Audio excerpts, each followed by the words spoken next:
Sports reports, no gimmicks, no clowns. 2-5, Mr. Logical, we run this town. Real talk only, no chasing, no doubt. From the east to the west, it's the order we shout. Mic check, lights flash, game time, stay ready. 2 vets in the zone, keep the pressure real heavy. Big hits, big plays, yeah, we breaking it down. Truth rings in your speakers, every word is the crown. From the north side hustle to that southern flame. Midwest grind, west coast of the game. Sports talk kings, yeah, we wear that crown. Turn it up, let them know it's about to go down. Sports reports, no gimmicks, no clowns. 2-5, Mr. Logical, we run this town. Real talk only, no chaser, no doubt. From the east to the west, it's the order we shout.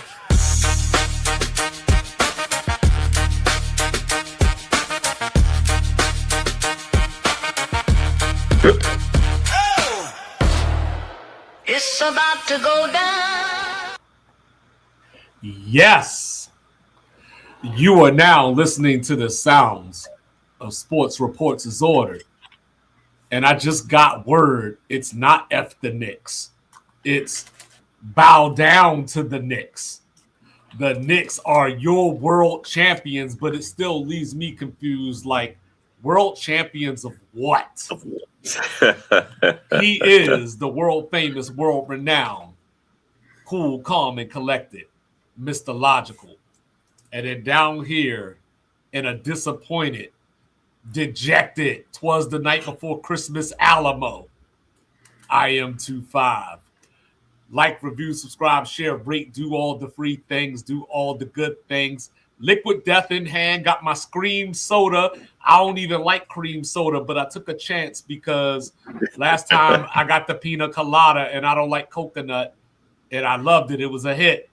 You know, but also tonight, we got to talk a little bit about the NBA draft. We got that on Tuesday, you know, and then, of course, we're going to talk a little bit about some college football things that we're looking forward to, including the latest on Brendan Sorsby.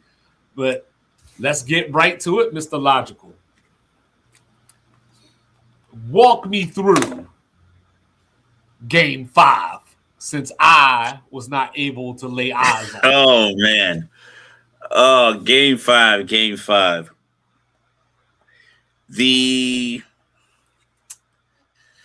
Where did I start?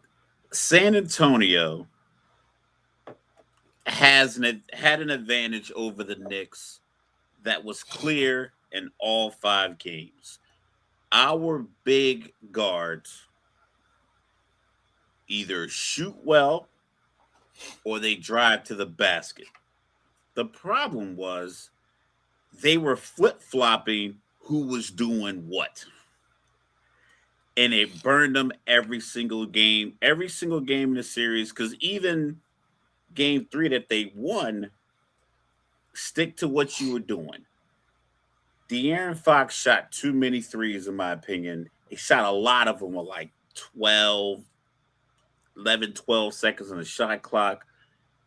I think Champagny just kind of stopped pulling the trigger. Castle was your guy that was coming downhill. And it just seemed like they just stopped doing what they were doing well individually. And it was like a mixed bag of who can do what. So everybody was shooting threes or everyone was trying to get to the bucket. You know, it just was like no consistency. Whereas you see the Knicks, Landry Shamet was not driving to the paint into Wemby. He just wasn't doing Rez? Appreciate it, Rez. He just wasn't doing that. OG Anunoby wasn't shooting a bunch of threes off the dribble. Just wasn't. He stuck to what he was doing at. Wemby advantage was they set him up in the pick and roll, and I'm gonna take this from Perk. Perk was like, yo, he was trying to pick and roll. He kept picking and popping. Like, you need a roll to the hoop and get some dunks, but he kept popping out for jumpers. So I think it just was a mixed bag of players not playing the role that was built for the situation versus just playing the way they kind of played all year, what, you know, seemed to be effective. I mean, they made it to the NBA Finals, but I think in the finals, the lack of a clearly defined role, and like Red said, there was no get a bucket guy. Wemby's supposed to be a get a bucket guy, but he played just as like discombobulated as the other guys. Like, whereas if you talk about Game 5, it was 94-90. Jalen Brunson had 45 points by himself because he just realized like people are off. Mikal Bridges is off. Josh Hart's, like guys aren't scoring, but Wemby is challenging me way too far from the hoop, way too often. And guys were getting easy looks that way. So I think he just understood the moment was like, none of these guys can guard me. Castle can't guard me without fouling me. So he kind of peeled back because we talked about him in games 1 and 2 over the OKC series, the runoff from that. He was going to be aggressive. He was going to foul a lot. He kind of backed off, and then Brunson was just killing him. He was like getting him on his right hip and would just drive him to the basket left-handed. No special moves. Like, yo, get to the paint, get to the midi, and he was getting whatever he wanted. And anytime they tried to take him out.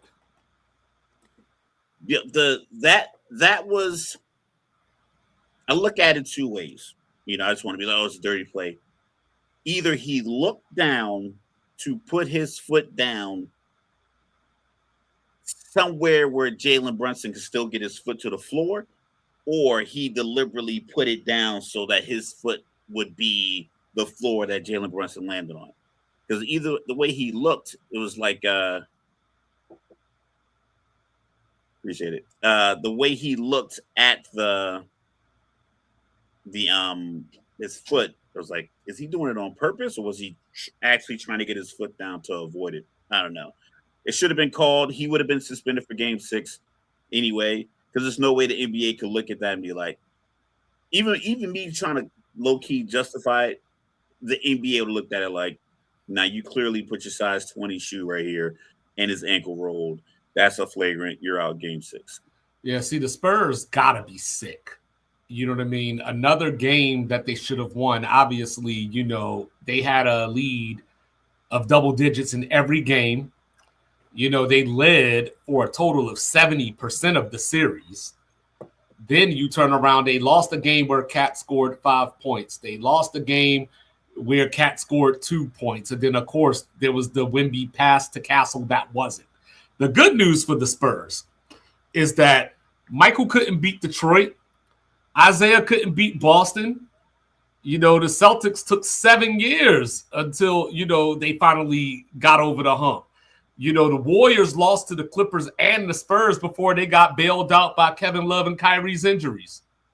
So, this is what happens. This is what happens in the NBA. And as I was looking at this series, that was something that I hadn't thought of, from the standpoint of it's rare that you really see a team just take off and win the championship just like that, even as dominant as OKC was last year. They lost to Dallas that year before, in 6 games. So it's not but it a wasn't general in the thing. Finals. No, but it wasn't in the finals. But also with the Spurs, the other thing is that I was thinking about this because I know people going to kill me for saying this, because this person obviously never won a championship in their career. But I feel like the Spurs were missing Chris Paul in this situation. Just that Chris veteran Paul doesn't to kind of participate in a 29-point lead and then lose the game. Yeah, and if he does, he's punching somebody, or at the very least, he's getting kicked out. Yeah, and they're brawling, and half the team goes with him. But you up 29, he's not taking any bad shots before 6 seconds left in the shot clock. He's doing every lob to Wemby that he can to get him foul trouble. Yeah. So how a few years ago, a lot of the talk was Steph Curry ruined basketball because of all the 3-point shots and the Warriors, the way that they were playing. Even though they were playing beautiful basketball, people were criticizing everybody for getting caught up in the 3-point contest. Steph didn't ruin the game because he was hitting them. Wemby is the byproduct of the ruin, because you got a guy that's 7'4" and he wants to hang on the perimeter. And then what's going on in that Spurs locker room? Because after game 1, we talked about it, how Dylan Harper reposted that meme about De'Aaron Fox being playoff hardened. Then after game 5, you get eliminated. You're doing your press conference. Devin Vassell talking about, Dylan Harper been upset about his playing time and his role all year. And it's like that's young guys who not used to having a microphone in their face. But that goes back to show some of the chinks in the armor, if you will, of what the Spurs were dealing with, because they were focused on everything else but execution. Harper wants to be on the floor. Wemby wants to be a guard. Mitch Johnson just wants to he wants to be Phil Jackson. Just let him play. We don't need a timeout. I don't know how you lead 70% of a series. You only win 3%. Yeah, you only win one game. That's even worse. That three makes it worse. And there's a case out there. De'Aaron Fox could have been the Finals MVP. Because he did all the things to help the Knicks out. You know what I mean? What? No, he did. I thought you was gonna give me like a Jason Terry stat that I wasn't paying attention to. He was the Spurs because he was the vet on the team. Yes, they should have. They should have swept them. They should have been 4-0. That double-digit leads in every game. Mm-hmm. Every game, double-digit first quarter leads. Not to mention multiple 2 games with double-digit fourth quarter leads. I saw it on First Things First. I think the number is the double-digit comebacks by the Knicks in the 3 of the 4 games that they won. It's the 6th, 3rd, and 1st, as far as the largest comeback, the 3rd largest comeback, the 6th largest comeback.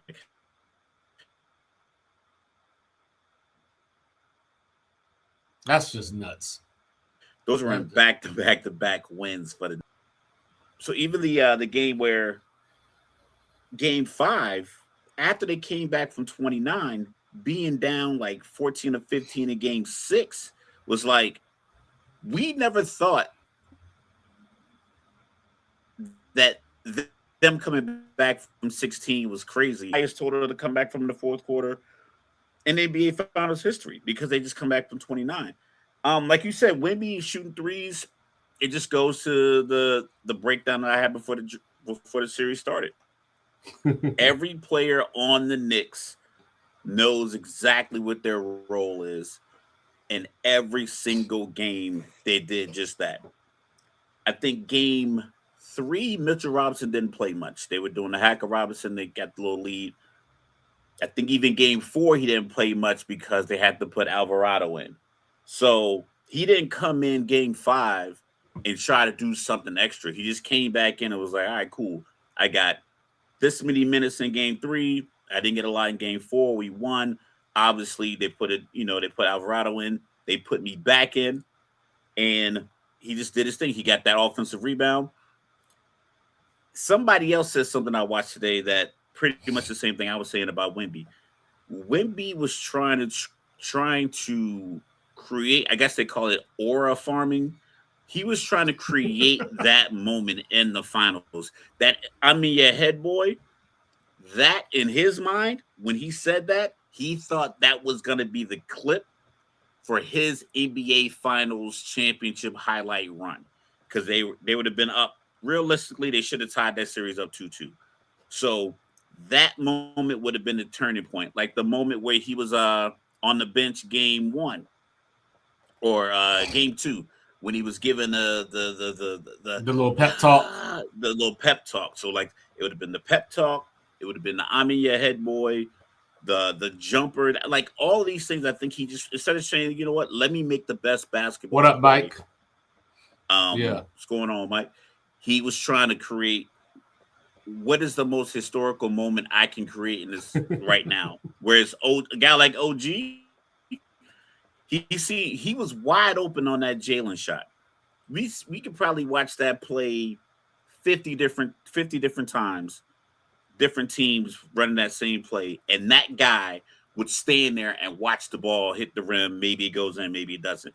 As soon as Jalen let the ball go, he didn't say, damn, he didn't pass me the ball. He just crashed the boards because he was waiting for the ball, and as soon as it went up, gear switch.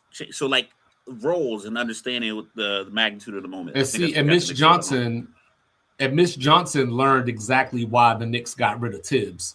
Because if Tibbs is the head coach, I don't even know if they get here. You know what I mean? Because he would have never put Alvarado in the game at that moment. All.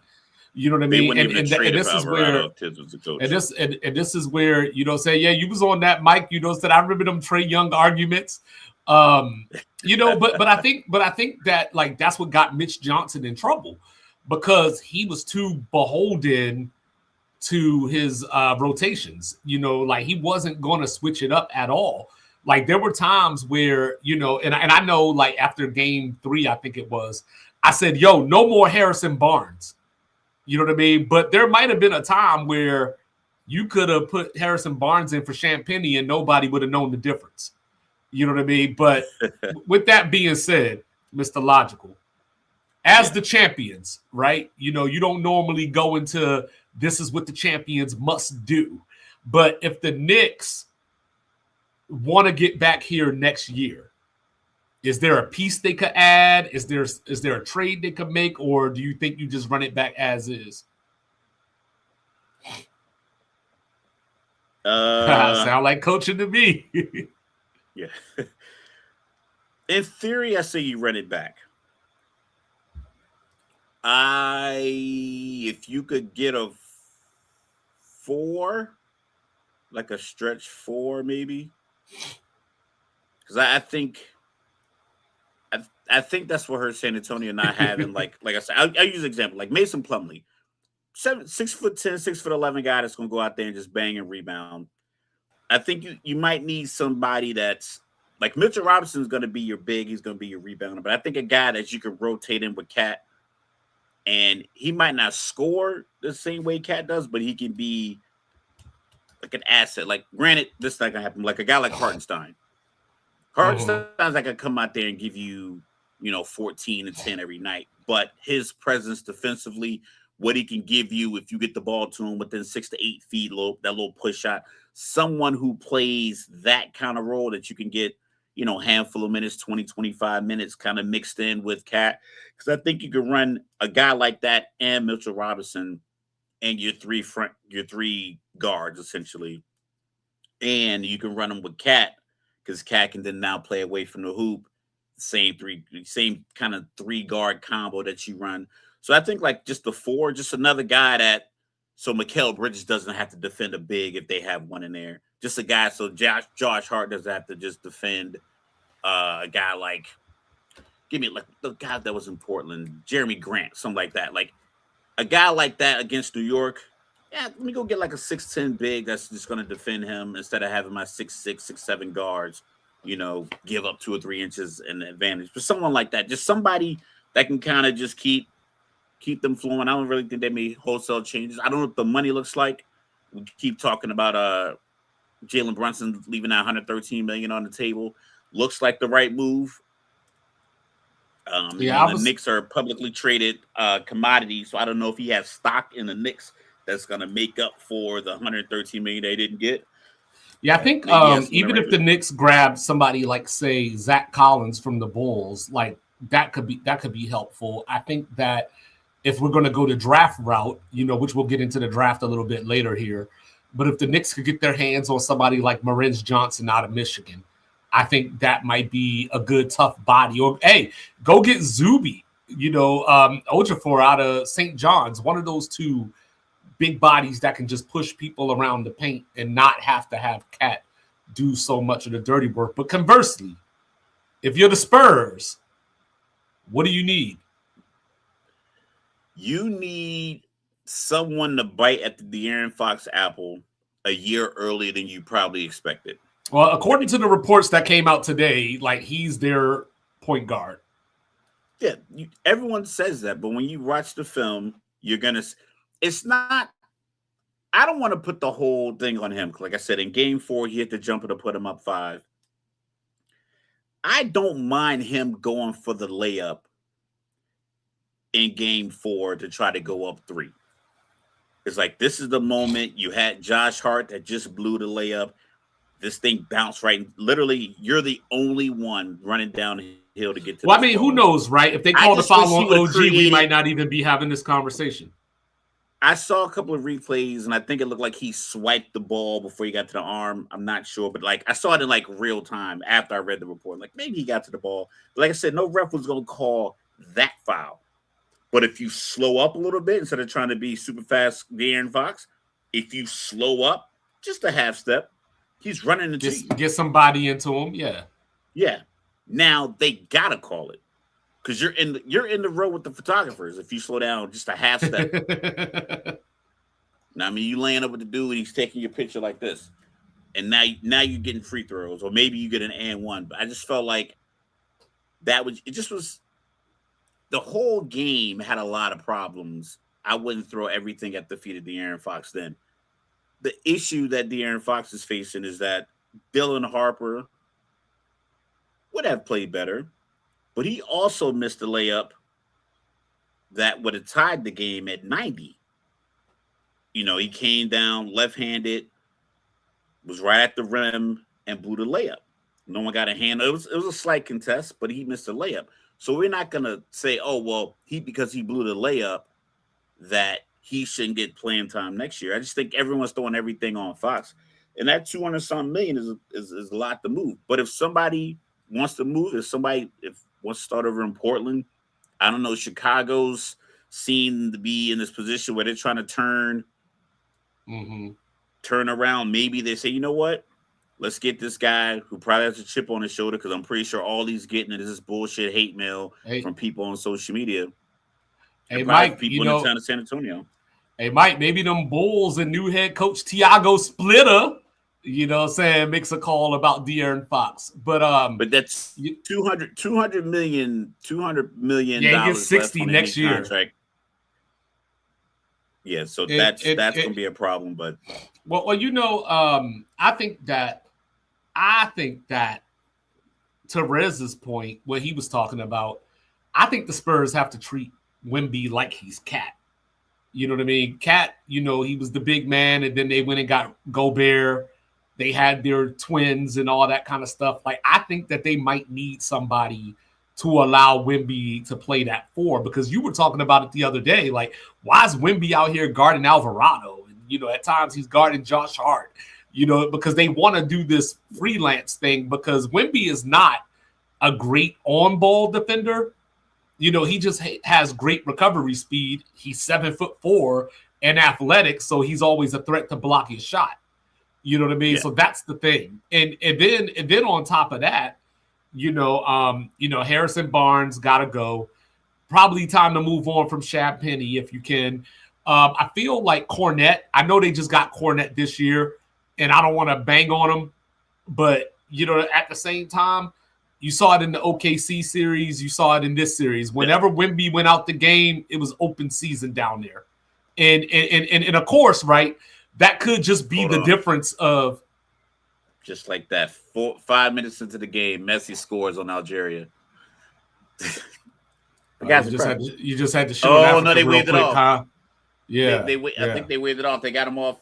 Oh, no, that's on. He's on. They're gonna do a review. That's good. He's on side. But you know, but Cornette. That could just be the difference between how great Wemby is versus how regular Cornette is. You know, maybe that's another year of him being in their system and figuring that out. But I think they need another big body. You know, those 2 names that I mentioned for the Knicks in the draft, I think the Spurs could look there as well. You know, if I'm the Spurs, Wemby, Castle, and Harper are my untouchables. Everybody else, I'm listening at the very least. I might not trade you, but I'll take a phone call. Like, that includes you, Vassell. And I like Vassell. I don't think they have to do that much. I mean, no, I don't think they do either, but I'm just saying, like, you were up double digits in every single game in the NBA Finals. Yes, it did not end well, but I don't think you throw the baby out with the bathwater just because of that. Throw that baby out. Now listen, I clearly identified what their weakness was going to be pre-NBA Finals. So it's like, just shore up that part. And that's the beauty part about having a needing of 4. They come in such a variety as long as they're 6'9" and 6'10", which is so many guys like that in the NBA that don't get any run. It's probably guys who sit behind Jokic that don't get on the court. It's probably guys that sit behind undersized guys like Aaron Gordon who could play the 4. It's a lot of players like that in the league. A guy like Luke Garza for I think he might still be in Boston.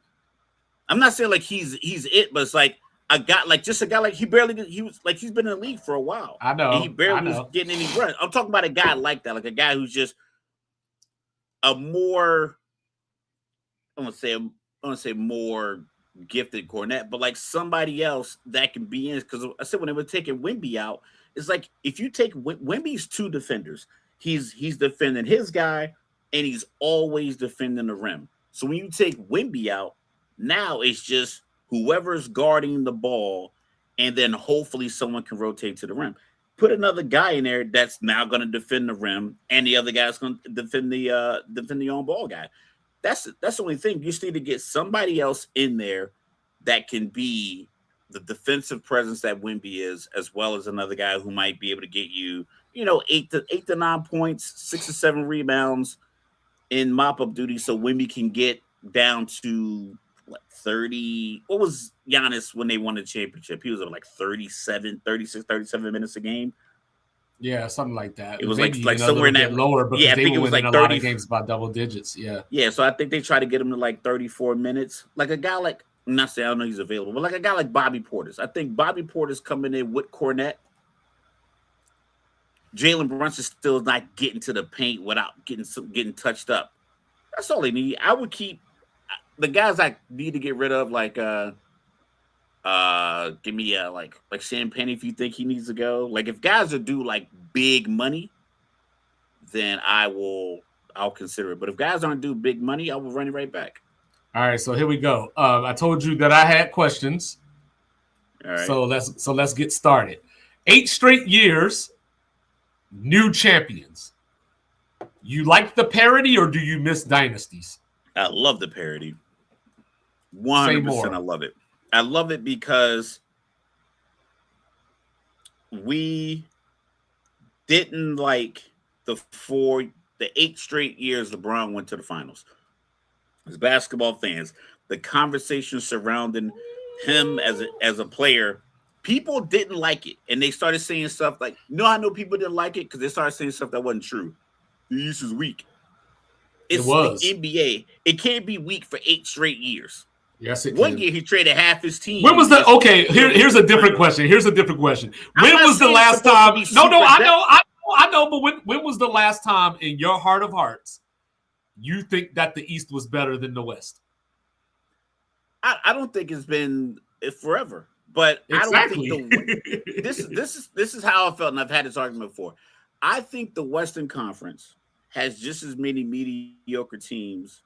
Maybe the East has more, but we see the Eastern teams more. We see Charlotte, Washington, and Orlando kind of sucking more because they're on TV playing East Coast timeline. Because you won't move back to Utah. Listen, I would if I could, but I'm not. Jersey for life. No. So what I mean by that is that the Bronze teams weren't going 62-20 every year in the East.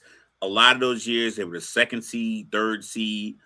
It's just that in the playoffs, he just was better than everyone else. But no one liked that. Utah's dope. Don't sleep on it. That's what I bet you won't move. But that's what made it so weak, though. I don't think that's what made it weak. Is that LeBron legit? It's not. No. LeBron would legit okay. So back when he joined Miami, right? The Heatles, right? Was the NBA week when Jordan had 2 3-peats, and the narrative is like if he didn't go play baseball for 2 years, they would have won 8 straight times. No, you know how? Yes, it was. You know how I feel about the competition at his position that Jordan had to go against. But that's not the conversation. You know what I'm saying? But the thing with LeBron, 2-5 is that conversation. No, but people didn't. I don't think people hate or we don't look at the East that way all the time just because it's LeBron or just because it's the East. What was happening was LeBron's teams were legit taking weeks off at a time giving up home court advantage just because they could. You remember when they played the Indiana Pacers, Paul George and them was on their heels. And they said, you know what? We're just going to sit out these last 2 or 3 games. We don't even need home court.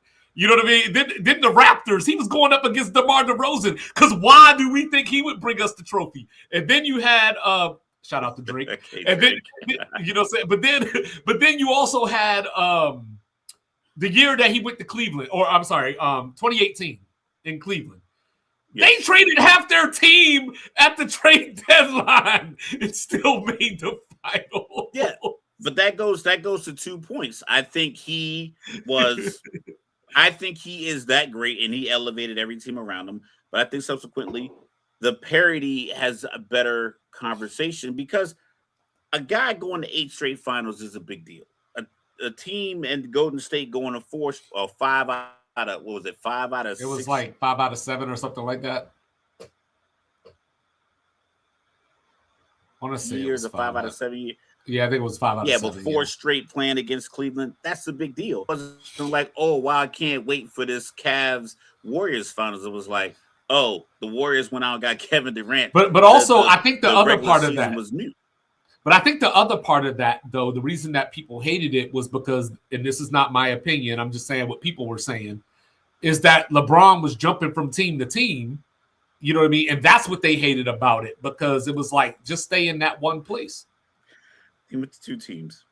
I know. That's why I said it's not my opinion. He played out his contract, went to Miami, played out his contract, went back to Cleveland. He didn't demand a trade like James Harden. I've seen people. And then what he did after that, he left again. That was another thing. Yeah, played out his contract and left again. Never demanded a trade. But I think that's what people hated. I think that's what people hated. I think people hated the fact that it wasn't the big cities. The Phoenix-Milwaukee series had me thinking when the Knicks were up 2-0, that could happen again. Hey, because San Antonio has a guy that could, like we saw when he went for 44 and 21 against OKC. They have a guy that is physically capable of doing that. So but that reminded me of the Milwaukee Phoenix series where we would talk. That's when we were like really heavy in the sports groups. People were like, no one wants to see that. Like, dog, it's a tournament. It doesn't matter what you want to see. This was the outcome. So Giannis scored 56 points in that closing game of that series, right? Is that the quietest 56-point game ever? Because nobody ever talks about that, especially considering that it was the finals in the closeout game. That was 2021, correct? Yes. That was 2021. So that was the year after Lakers won it in the bubble, and I believe people like the dynasty. And then when LA didn't make it in 2021, they were like, I don't want to see this. And then when another team won in 2022, and it was like, here we go. And it's like, instead of it just kind of relishing, like, yo, the league you like to watch is a good league because you have new teams, you have young teams emerging. You had OKC the last few years on their rise, wins a chip last year, go to Game 7 at home, West Conference Final this year, lose to the new up-and-coming team on the block. So now you just have, I think parity makes every week interesting instead of us simply just trying to watch KD versus the other aging superstar on a Tuesday night. I can't lie. I do feel the cheated. Spurs-Knicks game next year, it's going to be crazy. I can't lie. I do feel cheated that we didn't get Boston and the Knicks in the playoffs this year. And you know what I mean? But the Knicks, shout out to them because they're the first team to win the cup and the championship. But Mike, LeBron had Channing Frye legit. He made me care about Iman Shumpert, man. But all right, next question. Are we really seeing Giannis for Jaylen Brown? I think it might be realistic because Jaylen is basically signaling with the world's biggest bat signal. I want to be the man on these streets. I don't want to share the spotlight.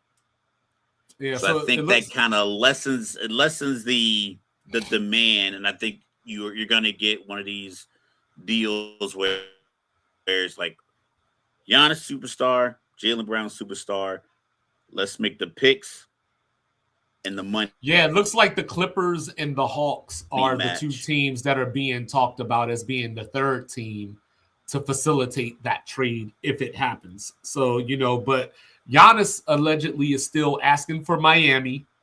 You know what I mean? So I saw some frameworks, Tyler Hero, Khalil Ware, because we know him and Spoelstra don't even get along, and some picks. And Milwaukee is kind of like, that ain't going to get it done. So that's where we need that third team potentially. Here's a question. Not trying to trigger you or anything, but I was just thinking about this. I was just thinking about this morning. Should the Nets move back to Jersey? Something. Nah. Something. All right, World Cup update real quick. Messi has an actual goal that counted this time. They shouldn't move. And it wouldn't be a good financial move for them to move. Just the valuation of the team, because it's in Brooklyn, is going to be probably at $500 million. The team you could sell it for $4.4 billion in Jersey or in Connecticut, or you could probably sell it for $5 billion. Should they change their name to New York? We had this conversation before. No. Okay. Well, because I've only seen it happen. We've seen it happen recently with the Angels. Mm-hmm. It didn't change their fortunes. They ended up having Shohei Ohtani, and he went to the real LA team anyway. So the New York Nets would end up getting a guy in this draft, or one of their guys will pan out well. And then when they got to move off somebody in New York, that dude will just go from Brooklyn to Manhattan, and then that's when it'd be good. Listen, I am not a Knicks fan. I clearly identify. I jumped on the Knicks bandwagon. I'm not going to be a hypocrite about it. All right. I didn't switch. I just said, look, listen, I was like, you know what? This is an improbable run. I want to be with it. All right. So last one before we get they should move. But yeah. Last one before we get to the draft. And this is still draft. Both my squads. Both my goats. I love when people say I got 4 goats. What? Get out of here. We're about to talk about the draft, but this is a semi-draft question. And Rez kind of spoiled it a little bit. So here we are, Mr. Logical. Another year, another draft. Another dude don't want to go to Utah. You know what I'm saying? So apparently, all the reports are Darren Peterson, doesn't want to go to Utah. What's wrong with him, Mr. Logical? They're thinking about marketing, they're thinking about the brand, they're thinking about the big lights. It's laid out clearly for Utah to get AJ DeBonza. We've lived there.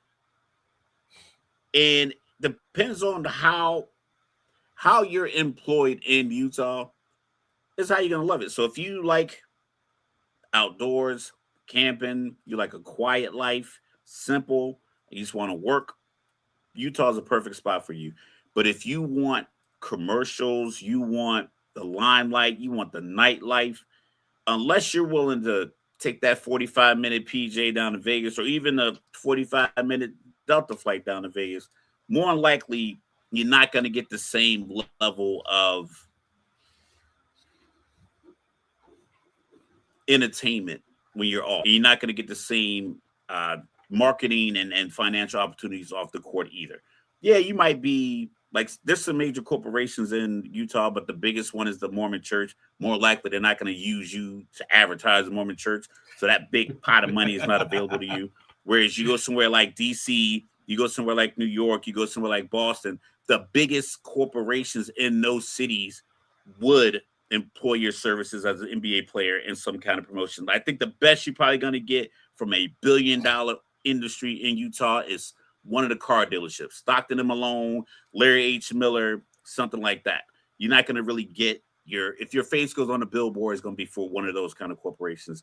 Unless you're an outstanding player, like, I don't know if AJ signed a deal with like Nike, Puma, whomever, but if it's not with Nike, and it's Puma. Puma doesn't really move the needle just yet.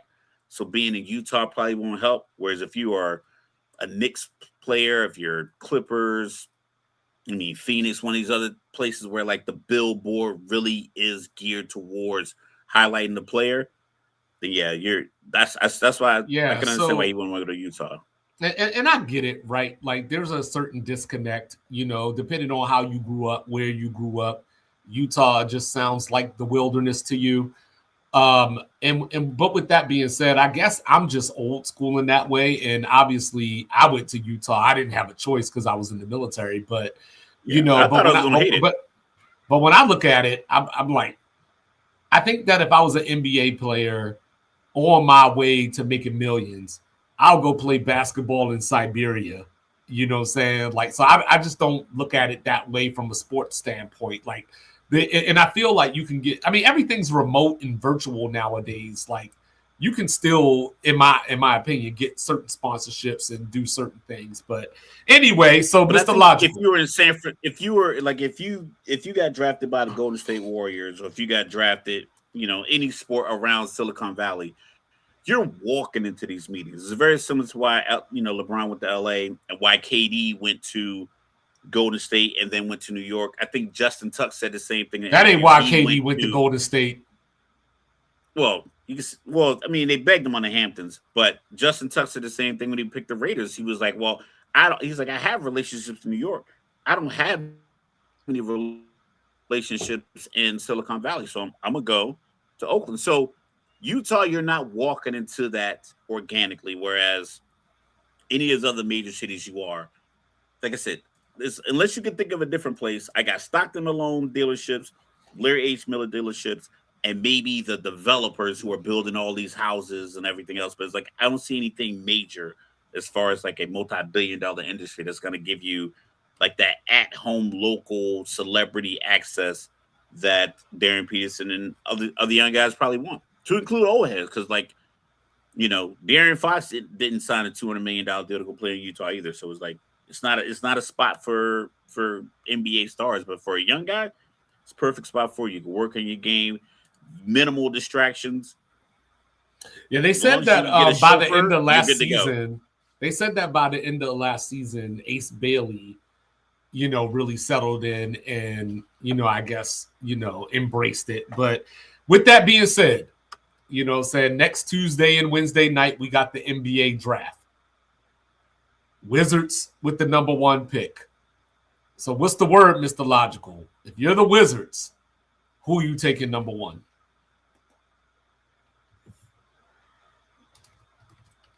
If AJ hasn't said, "Hey man, I want to go to Utah," and if it doesn't work, no one's gonna look like I would have taken the other guy, because he's like a 6'9" versatile wing. I think he led the nation scoring. He did. Uh, I watched some of the clips from his interviews, and the way he talks in his interviews sounds like a person that's like a basketball sponge. They asked him like, who you want to guard, who you want to play, and he was like, I want to know how Luca, SGA, and all these guys get that shot off, how they get space every single time. Maybe you could think like, oh, he wants to score all the time, but I think it's like I want to learn from these guys who've been doing it for the last 5 or 6 years. Like, how were you able to do this? Because he's thinking to himself, I play basketball. How are you creating this much space in one dribble?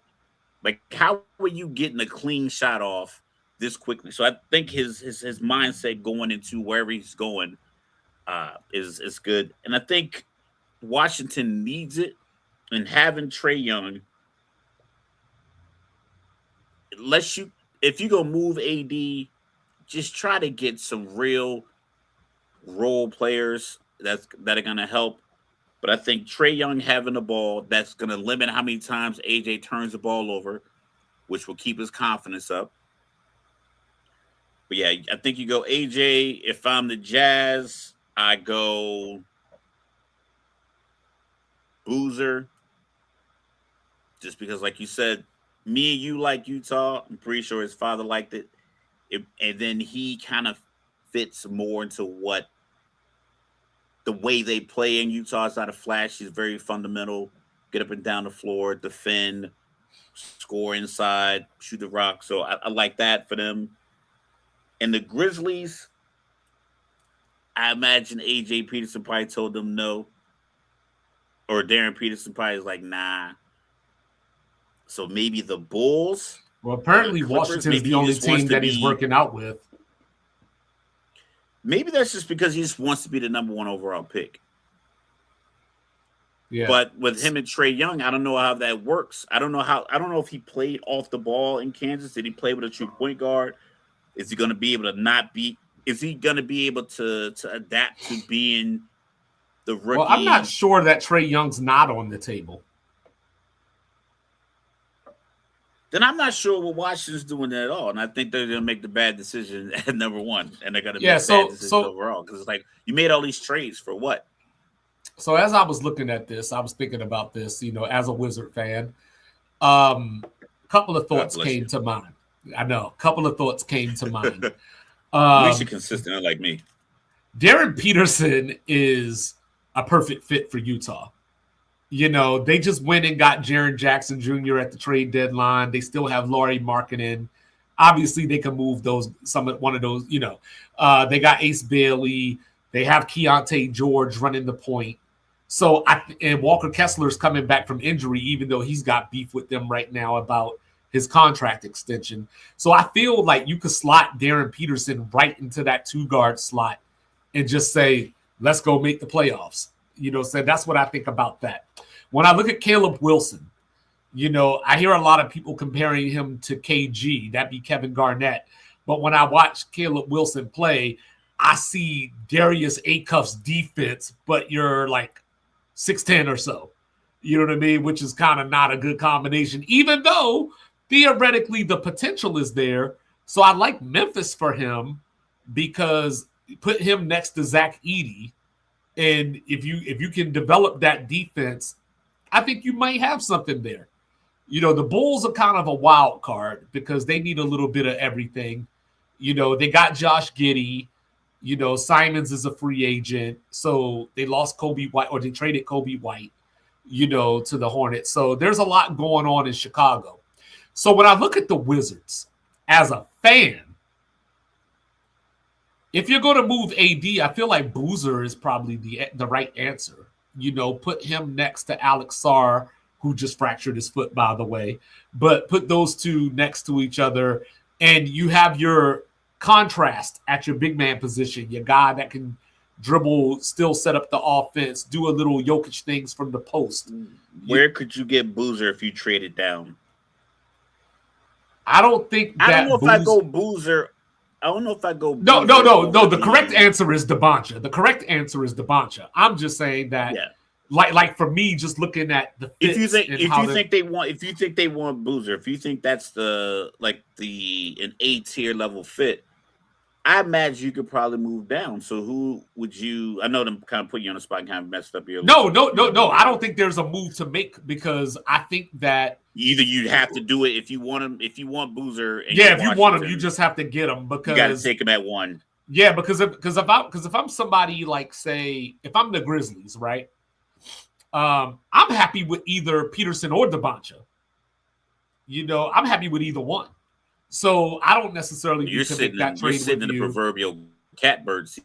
Right. Now the Jazz is where it gets you're probably not going to get. You shouldn't. In theoretically, you shouldn't get either one of them. You should get either one of them sitting at 3, unless the Jazz. Because I thought that was a conversation last year with Ace Bailey. Pre-draft, he didn't want to go to Utah either. Right. He didn't want to go to Utah. That was a conversation. He wanted to go to Washington or Brooklyn. Those were the two that came up because I think he was looking for what you were talking about, that big city. I think these guys are too focused on a thing that's going to happen organically as long as if you stay healthy and you play better than Scoot Henderson and Alex Sarr and Richeche, if you play better than those guys, if you play as good as Dylan Harper plays this past season, you're gonna get your face out there because the older guys are fading. Like it's just James Harden is their time is coming up. KD, Steph, LeBron, all these guys are fading. So you can just line up, get behind Dylan Harper's probably like the rookie to watch right now. Obviously, Wemby's like already kind of superstar mode, international mode, but it's like guys like Dylan Harper are coming up, Castle, a lot of the rookie of the year, the past few rookie of the years. You don't have to come out here thinking like now I got to be this ultra media, what is like influencers. Like yo, you're an NBA player. You're gonna get so many opportunities to be the face of some corporation, even if it's fucking Snickers. You're gonna get that opportunity. Just eat the Snickers and shoot the jump shot. Like I mean, like let's keep it real. Like these guys are trying to cultivate this 10-year plan 2 weeks before the draft starts. It just doesn't make any sense to me. See, I think the draft starts with the Kings because what are the Kings going to do? Because I think those first four are going to be those first four in whatever order. You know, the Clippers at 5, you know, maybe they like Keaton Wagler. You know, maybe they go somewhere else with it because they don't need Acuff. They just got Darius Garland. You know, they don't need Kingston Flemings for the same reason. So I think Acuff to the Nets could be a thing. But if you're Sacramento, I think you need to get your hands on Acuff. So if I'm the Kings, I might call the Clippers and see what would it would take for me to get to 5 and get Acuff. You know, get Acuff. Yeah, because I think that the Clippers can either go with Wagler or Michael Brown and feel okay. You know, but the Nets are kind of just in that position where they need a little bit of everything. So the Nets could take anybody for all we know. But after the Kings, you know, then you get the Hawks, right? What was the Hawks missing this year? They went up against the Knicks. They had all the wing players to cause the chaos on defense, but they were too small in the front court. So now if you're the Hawks, do you try to get a Mara right there? They got Michigan. Michigan, yeah. We or seen or it you with think Zach that's Edey. too high? Yeah, it's too high. We seen that experiment with Zach Edey.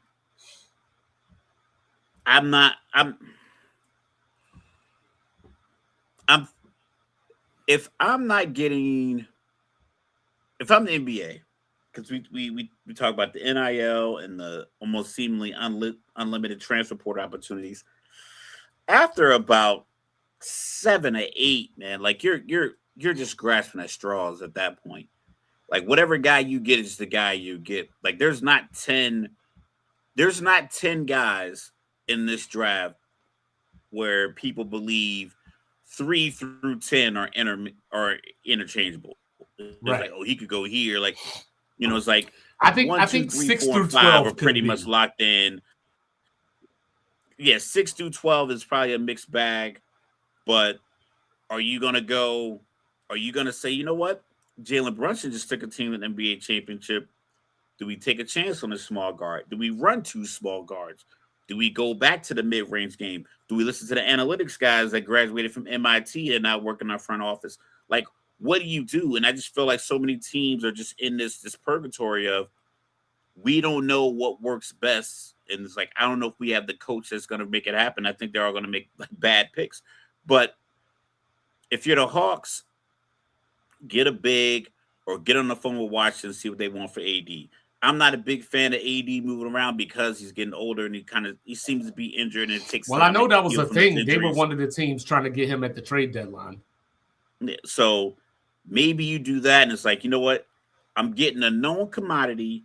I understand the pros and cons of this commodity, but I'm not taking a draft pick again and not working out after I made all those other trades. So I think that's probably more likely. The Mavericks, there's been talk sounds like the Kyrie Mavericks maybe moving. Yeah, it sounds like the Mavericks, like the experts are penciling in Braden Berries with the Mavericks, which leads me to the Warriors and the Bucks, Warriors, Thunder, that threesome, if you will. You know, the triplets. I don't know. I didn't really want to say threesome, but whatever. But but that's where you get into because I've been heavy on Nate Mint to the Bucks, But then I wonder if one of those three teams, all of those three teams, are looking at Dominican LeBron. You know what I mean? Are they looking at Steinbach, out of Washington? There's a couple of players that I think fit in that 10, 11, 12 range. But OKC also has number 17. So there's word on the street that they may try to move up, even though I don't know what they would necessarily try to get if they were to move up. I think OKC I think they could call Brooklyn and be like, yo, we'll give you 12, 17, and one of the Williams, one of the J Wills. And they'd be like, yeah, we'll take that. And especially if they get Austin Reeves, I can see them trying to make a rebuild move. I just feel like from about 9 through 14, like your original lottery. I don't, because of all the trades that happened in that block of time in the NBA, when it was like win now F them picks, when LeBron left Cleveland and the Warriors started to have their decline, I think a lot of teams started going all in, making these moves. No one was thinking about 2026. You made a deal in 2021. You weren't thinking about what your draft pick was going to be in 2026. You had no idea what was going to happen. So now I think a lot of those teams like OKC made those deals. Now they have all these picks. And it's like, we don't need all this stuff. So now I think they're going to be able to put that back, reinvest those picks back into the trade market and take another team's valuable piece, give them 2 draft picks of a guy who came out because all these other guys went back to school for NIL money. So it's like, I'm not even sure you're getting the most developed players or you're getting the most impact players. If you're not getting a guy in the top 5, if we can go, like, pull up the last couple of drafts. There you go, Rez. Mm-hmm. So if you pull up the last couple of drafts and we think about, all right, who's been really impactful? Go back, like Wemby's in his 4th year or 3rd year? Third, right? Say. So from that draft and the last 3 drafts, like how many guys outside of 6 really got to a team and really changed the fortunes of that team? It's very limited. Yeah. So if I'm like, there's not very much, because I mean, even in his own draft, like you would have to reach to maybe say Amen Thompson, and they still had to go get Kevin Durant.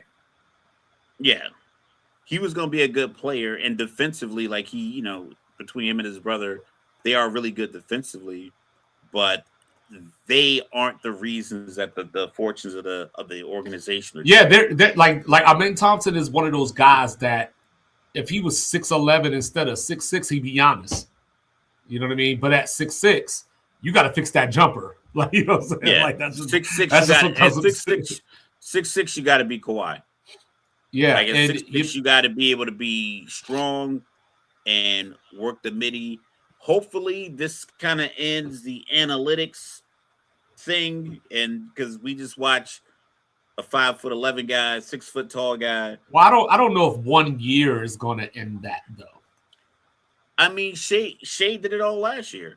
Shea's a midi king, like because Carmelo talks about this a lot on his podcast, 7 a.m. in Brooklyn. He was like, my game was getting to my spots, picking my spots, taking the shots. He's like, I got the Houston, like yo, we just need to stand over here and shoot threes.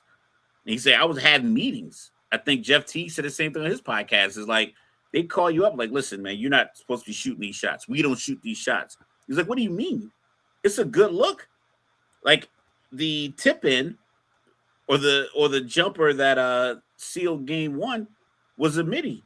It wasn't a 24-foot 3. So until teams kind of adopt the real philosophy of winning basketball versus winning the, because how many coaches this in these press conferences mention how they won the game analytically? Because Cleveland did it, and he said they were like, up 3-1 or something like that. Yeah, analytically, yeah. But it's like, nah, literally, you get your ass kicked. Yeah. So Also Cameron Carr, he seems to be the big riser from the combine. He came out from Baylor. He had 30 points, 6 3-pointers in his scrimmage, 42.5-inch vertical, 6.5 wingspan. So he seems to be the high winner coming out of the combine. But real quick, I'm going to go down my list of steals. Saying you stop me if anything stands out or, you want to argue or something. So, so my first one, not because he went to Kentucky, even though he finished at UVA. So Ugana Oyuenso, you know what I mean? He's one of those centers, he's 6'11", second in the nation in blocks. He can guard on the perimeter. He had 9 blocks against Duke in the ACC title game. 21 total in their 3 ACC tournament games. So he's one of my locks. Malik Thomas out of Arkansas. Obviously, Acuff gets all the press, and he should. Yeah. But Malik Thomas stepped in at times, when Acuff was on the bench or wasn't there. And, he's a great shooter. I think he caused a lot of problems. Chris Sinak, and this is a reach on my part, I admit, but, 6'11", 7.5 wingspan, 42-inch vertical. You at least got to give him a shot. Christian Anderson. He might be the best shooter in the draft out of Texas Tech. He's 6'3", 40.5-inch vertical. Jaden Bradley. Now, this is where we get into I think he's a steal, but he's going to be one of those Alvarados or somebody like that type of contributor. So steal from the standpoint of where you get him, he's going to help your team, but not going to be a star down the road. He was the Big 12 Player of the Year. He was the Big 12 Tournament MVP. He's got that Jalen Brunson clutchness. They say he's 6'3". I don't believe it. Emmanuel Sharp, out of Houston. I think he's a bigger bodied Landry Shamet. So, a guy like him, and with the defense that you played down at Houston. Ibuka Corey out of Stanford. I think that this guy is Tyrese Maxey, and you don't have to deal with injured Embiid. So, so he's a great scorer. He averaged 23 points per game this year. People have been questioning his playmaking. I saw him make a lot of good passes that his teammates didn't finish. And, that's how I feel about that. And then finally, another one of those big guys, 6'11-ish, maybe more so on the defensive side, Baba Miller out of Cincinnati, formerly of Florida State. You could be 6'11" and you don't have to be Dirk Nowitzki. You know what I mean? You don't have to be Cat. You can contribute in other ways. And that's the piece that the NBA. I remember we had this conversation talking about like guys like the way Peyton Manning can control an offense. You can't go get a quarterback and say, "Hey, man, I want you to do what he does." Like, nah, that's an exceptional way he does that. Oh, I got a guy that's undersized. He has a strong arm like Drew Brees. Yeah, but Drew Brees has an accuracy that this guy doesn't have. Like, there's a thing that certain people have when they don't fit the proverbial mold of a player. So I think the NBA, what we're gonna end up seeing, honestly, man, like, okay, we're gonna look at the first round. We're gonna have all these freshmen that have come out, and with the NCAA and their lack of rules, I imagine a lot of guys that don't get drafted try to go back to school because I don't know if the agent rules in place, because it was guys who got drafted, went to practice squads, went to mini camps, and still went back to college. So I don't know if they've shored that up yet. It's going to be a lot of foreign names that we hear. There's going to be a lot of guys from Greek basketball leagues, Lopez, Italian basketball leagues, and European basketball leagues that are going to go between 11 and 29. I think somebody lost their pick this year, so like maybe 11:30 if that's the case. There's going to be a lot of names that Adam Silver's already practicing. Guys from like Lithuania and shit like that, because I know Kareem Lopez is a threat to go top 10. And he's out of Mexico. Okay. So it's tough if you're not a top tier blue chip. And that's the part of the conversation that I'm curious about with these guys who are going to be top 5 picks. It's like, dog, you are the only names that people know in this draft. So you're getting whatever shoe deals available. You're getting whatever national campaigns available. Some of these guys, like the Boozer twins, already had, like, I think they had like a T-Mobile deal or AT&T deal or something already out of college. So I think a lot of these guys are just extending the NIL deals. It's like, get to the league and just get the work. You're playing the game. You're playing a kid's game for a king's ransom. Just get in here and play because it's very short. You got 2 to 3 years, maybe 4, depends on how you draft it. And another 6'7", 6'8" guy that can jump 42 inches is going to be in your spot. Speaking of which, let's get to the quick list of the people I'm not feeling. You know what I'm saying? Koa Pete. I would love Koa. Man, I knew you were going to say that. I had it already listed. He was one of them. I like that guy. I like him. I like him if I needed like 4th and 1. Yeah, his brother plays football too. You know what I'm saying? Like, yeah, I like that. You know what I'm saying? But you know what he is to me? A great tight end that plays basketball. Koa Pete to me is a slightly smaller version because I think he's an inch shorter and a couple of pounds lighter, but he's a slightly smaller version of what Cam Boozer's critics say about Cam Boozer. You know what I mean? Where you're saying that he is he's the bad version of Cam Boozer that they're trying to sell. Right, like if he can't, the lesser version. Yeah, if he can't barrel you, he can't score. Because Rich Paul and them had him out there shooting. They were bragging about how he was going to come to the combine, and his shooting looked even worse at the combine. He doesn't provide that Draymond Green type defense. He doesn't provide that Draymond Green type, hey, let me initiate the offense. So he's just a big dude that just happens to be 6'7" or so. So there is a place in the league for him. But if you're thinking of it as, this is a future all-star, or he's going to be a steal, and he's 30 minutes a game, or 12 minutes a game. He's closer to what, 12 in your opinion? I think he's closer to that 12 to 15. And I think that he will get it because he, like you said, he comes from an athletically gifted family. It just runs in their DNA. So I don't think he's going to be a bum, but I think he should have went back to school. That plays physical.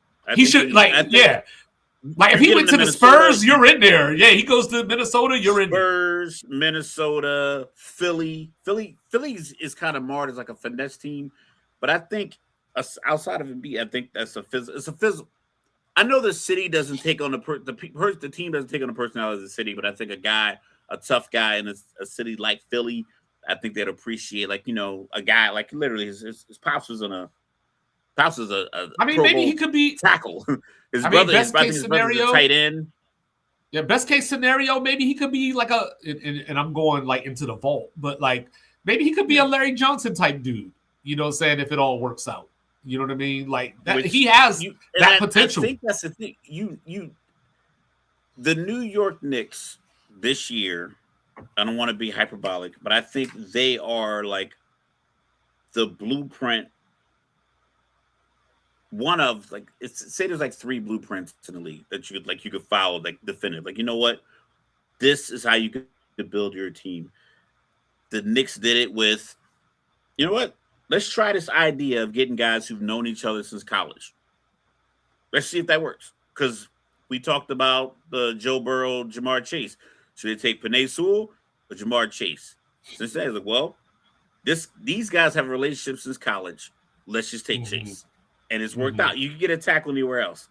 So let's try that out. Let's get rid of these picks from 3, 4, 5 years from now, and get a guy that we know who fits a role in the NBA and Mikal Bridges. Like, you know what? This guy's a 3-and-D guy. Defend. Let's go get him. I don't know how they ended up with Cat. I don't know how they got Cat for Julius Randle. Like I said, I was a big proponent of like that deal that make drugs. So you build your team with the guys that not necessarily role players, but guys that really know how to play their role. And I think some of these younger guys are going to try to force their position into stardom, where it's like, yo, just come in and play ball. You'll be fine. Like, you're one of the best people in the world at what you do already. The fact that you're going to get drafted in a league that's only had 5,000 people ever playing it. You're already one of the elite people at this job, this activity that's played all over the world. Just come in and play that way. But I think a lot of teams are going to butcher it because either they don't have a real plan, or they have lame duck coaches, or they have lame duck GMs, and they sign bad contracts, and now they're just kind of stuck. And that's the unfortunate part. Is like, they say 50% of it is where you land as a player, and I think this is probably a big draft for that. And just to show you how unbiased I'm not, saying my next two are from former Kentucky players. Bryce Hopkins, he could be explosive, but he's had a few injuries, and I just wonder if there's just a little bit too much there. Otega Oweh, he was on Kentucky this year, their best player. He's that traditional put your head down, and he can get to the basket whenever he wants. So maybe if all clicks well, maybe he could be a smaller J-Dub, but I don't think he has that type of athleticism or explosiveness that J-Dub has. So I could see him being an end-of-the-bench guy, probably spending a lot of time in the G League. I like Isaiah Evans as a college basketball player. I just don't know. I see a little bit of Malik Monk there. So, there's a prototype for him to follow. Kingston Flemings, we talked about him. 40.5-inch vertical, very 6'2". small. Yeah, he is. You know what I mean? They listed him at 6'4", and I don't believe it. Even if he's 6'4", he's probably 184. He just doesn't. He doesn't look like he. It doesn't look like he's going to take on contact and win. So that's why I said, is he going to be Davion Mitchell, or is he going to be Mike Conley? You know what I'm saying? That's where we got to figure that out with him. Davion Mitchell's a dog, though. He is. Yeah, Kingston Flemings, I think, is too. On defense, at least. He's very slender. Well, Davion Mitchell ain't exactly Donovan Mitchell. But Davion Mitchell's more of a bulldog. He kind of looks like a tall Ray Rice. He kind of looks more like a running back than Flemings does. He looks a little more like a bully. Yeah, I think Fleming he looked a little slim to me, in my opinion. So they got Mitchell listed at 6 foot 202, and then they have Flemings listed at 6'4", 190. Exactly. So you got 4 shorter inches, stocky, like a tall running back. You look like a safety out there when he balls guys. You know what I mean? I want to see if Braden Smith, the all-time NCAA assist leader, can be a Peyton Pritchard type for somebody. He's only 5'10", so it's going to be a tough road to hoe. Nate Amit, I was talking about him all year, but Tennessee players are hard to gauge because Rick Barnes plays that 1980s offense. So you never really get to see the player's true potential, I believe. Their shooting percentages are down, and then they come into the league and they play okay. So I think he might be the next in that tradition. But, hey, the draft is next Tuesday. For not playing Dalton Connect. Next Tuesday and Wednesday, the NBA draft. And then Mr. Logical. Brendan Sorsby, you up to date on him now? I saw some today. I was watching the Rich Eisen show. It had Tom Pelissero on there talking to Rich Eisen. And I'm going to go back to the judge's ruling, and I'm going to go back to an event that Pelissero mentioned. The judge ruled basically that Brendan Sorsby should be able to play, for lack of a better term, for his mental health, to not destroy him, in his future. It's almost like that swimmer, right? He hasn't been. Yeah, it's like he hasn't been judged for his mistakes yet. You have to have some accountability. I have 4 kids and a grandkid, and I'm not going to front. I talk tough. I'm a total pushover. But at least I give you the scare first. I listen, man, you don't get ready to get to school on time. I'm going to take your car keys. I'm not going to take his car keys because I don't feel like getting up and taking him to school anyway. So, I just yell at him through the door and bang on the bathroom door, tell him to hurry up. But, at least he gets that. I'm just like, you know what, man, it's cool, man. Don't worry about it. I don't want to ruin your mental health. Yeah, I don't want to yell at him in the morning. But at like some point, like, dog, you gotta go. You gotta like, I need you to know that this is important. You gotta hurry up. Let's go. Brendan didn't even get that. He went to a rehab place. I don't know how rehab stops you from something that's scientifically programmed to make you do what you're doing. You can't rehab from that. Gambling is a thing that's locked into you because it's psychologically like the monkey and the banana trick. It's like a thing. So it's like alcoholism, right? It's beyond alcoholism because now it just plays on your mind. Like alcoholism affects you because the chemical that you actually put into your body, you create a dependency on it. With gambling, because social media companies being sued for this too, it's deliberate. The way the dings sound on your phone when you get a text message, the same way the dings sound in the casinos when you hear that. So I don't know what he got out of this in 6 weeks in a rehab location or 4 weeks, however long it's been, because I don't even think it's been 6 weeks. Getting a judge to say his mental health is at stake. And then all these people saying, he's just a young guy that made a mistake. I'm like, dog, it was 4 years, $90,000. Pete Rose didn't get in the Hall of Fame because he gambled on his own team. Which Sorsby did as well. Players, like it's not as if you are behaving in a situation where there's some gray areas, some ambiguity. You knew you weren't supposed to gamble on your team, but you knew because you weren't traveling on a team, you still had inside information and you were betting on your team. So, like I said, personally, I would have let him play. You let him play, you get the injunction, you play it out. I thought the reaction of everybody else in, the audacity of them to play. I'm like, yo, you have guys on your team that don't do their homework. Like, let's keep it real. There's 25 guys that are taking the same class, and one graduate assistant is doing all their homework. We know it. We know there's improprieties. Know these people got hired. So, like, you guys are out there breaking the rules. Listen, you're in the glass house. Don't throw stones. But for them to act as if he deserves zero punishment or zero scrutiny is beyond me. And the fact that he's trying to make this leap to the NFL was like, bro, talent versus tolerance. But there's not a lot of teams that need him at quarterback. If he was a defensive end or offensive tackle, I think people might be, they might be able to turn a blind eye. Like, there's 32 teams. They don't need quarterbacks. Well,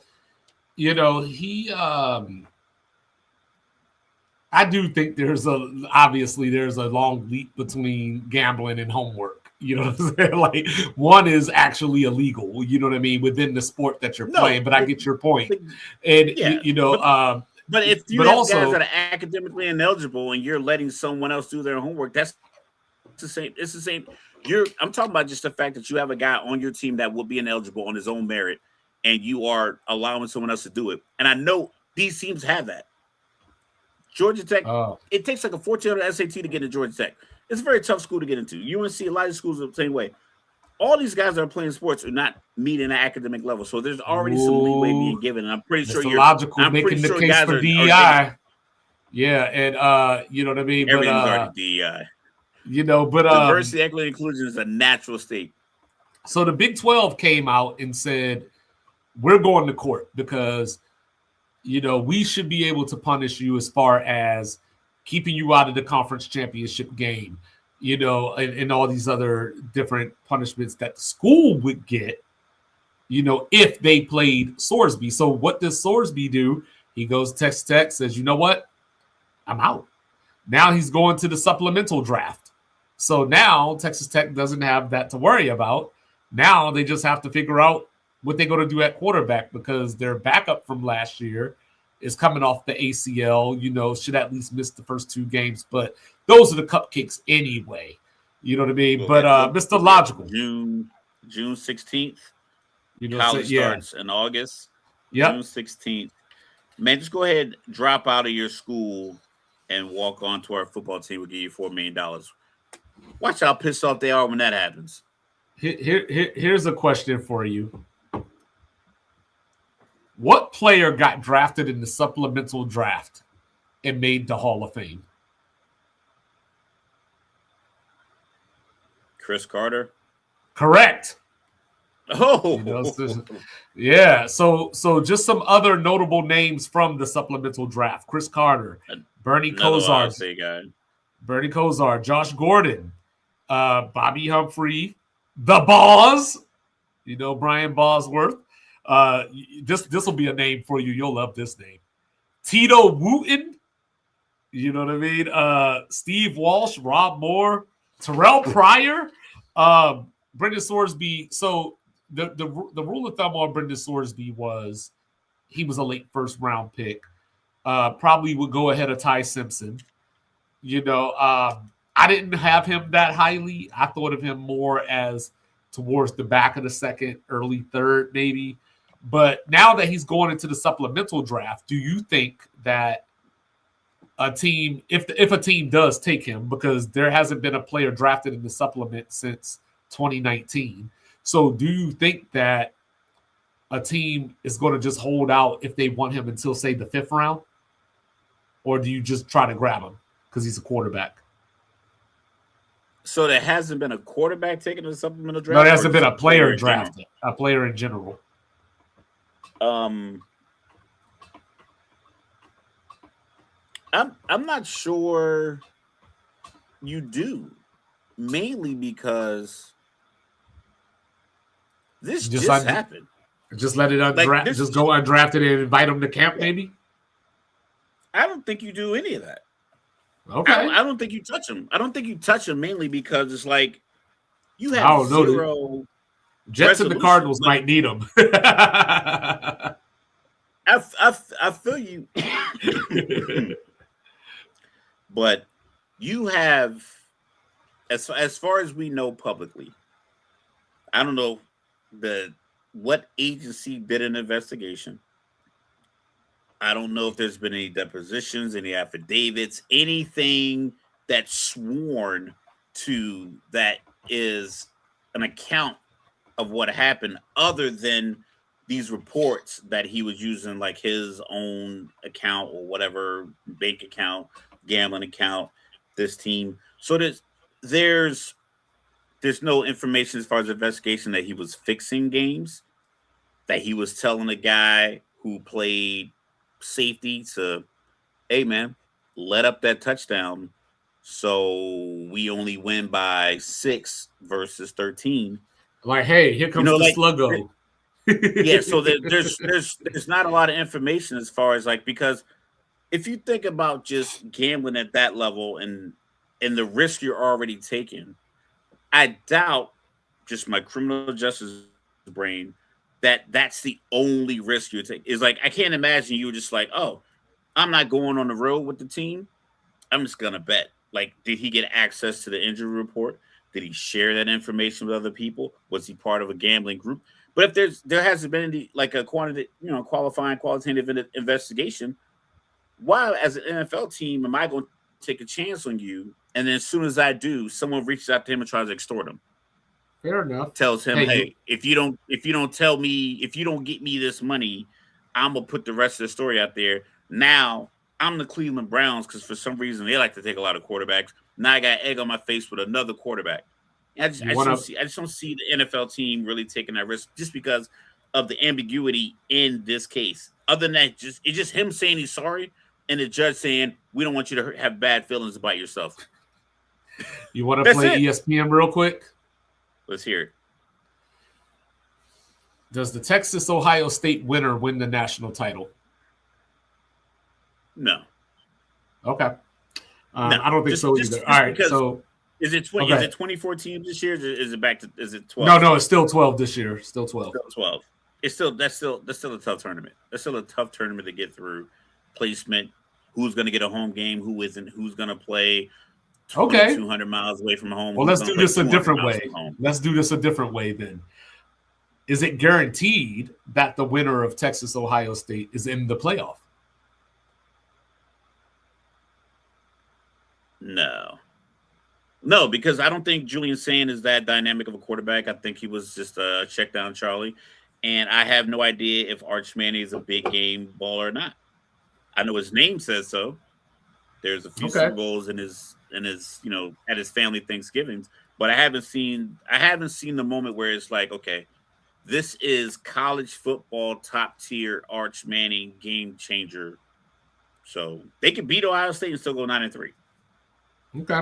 So what I'm looking forward to, So first thing I'm looking forward to this year, Mr. Logical, and obviously we'll have our previews coming up, probably closer to the beginning of July. But as I think about this, the first thing that I'm looking the most forward to, I think, is the SEC is finally playing their 9-game conference schedule. We've heard for years how tough the SEC is, how every week is murderer's row. Teams like Florida made it sound like they played Georgia, Alabama, LSU, Ole Miss, Tennessee, A&M, all of them in the same year. Last year they almost did, but generally speaking, they don't. The reason that I'm looking so forward to that, Mr. Logical, is because we were talking about how weak or not weak the East was earlier in the NBA. Well, in the SEC, Georgia or Alabama has won 12 out of the last 14 SEC titles. And I feel like Georgia is one of the most underappreciated programs there are, because people like you like to focus on what they do behind the wheel. You know what I'm saying? But here they are. And hold on. And I am not trying to disrespect the Golden State Warriors. This is just a fact. You know what I'm saying? Since 2020, Georgia is 73-9. And so like I think that's one of those things. They've won 3 out of the last 4 SEC titles. They're 3-0 against Texas since Texas joined the SEC. You know what I mean? But I think that since they haven't necessarily been winning the national titles at the clip that they had started, I think people kind of just forgot about Dre, if you will. But that's a huge thing. I think that's another part of fandom and fanatics and just this fantasy that people live in as people who watch sports.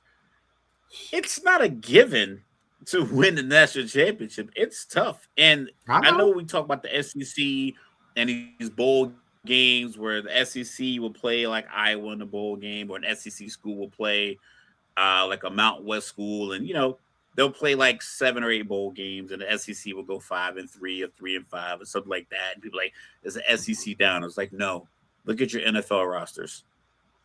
Your NFL rosters are flooded with SEC players. So the SEC is not down.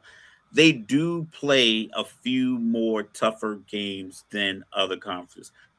But I'm also not gonna be like, all right, cool. You are 8-4 in the SEC, SEC after your 12 games, and another team's 10-2. I can't just elevate you to the playoffs. I understand that the strength of schedule matters, but in the same sense, this other team plays the schedule that they played as well. So you got to rank them accordingly. Even though you might think like, 8-4 Mississippi State is better than a 10-2 Iowa State, but 10-2 does matter. Playing and winning your games that you play matters. So you have to take that into account. But the SEC is good football. It's good football. Yeah. They're good football players. It's spread out. The transfer portal has kind of evened it out a little bit, but these guys are still winning these games. They're still winning 9, 10, 11 games every year, the top tier teams in the SEC. And the bottom tier ones that lose their coaches and lose their players, they lose teams as well. So it's like they're not an invincible force. It's just this weird argument that people make is like, no, but they still have the best crop of players because that region of America produces the best college football players. It's just a fact. And just because we're talking about the SEC, let me throw that plug out there. Mark your calendar, Mr. Logical. September 19th, Lane Kiffin goes back to Oxford. I got another day for you, November 7th. Oh, yeah, that's the big day.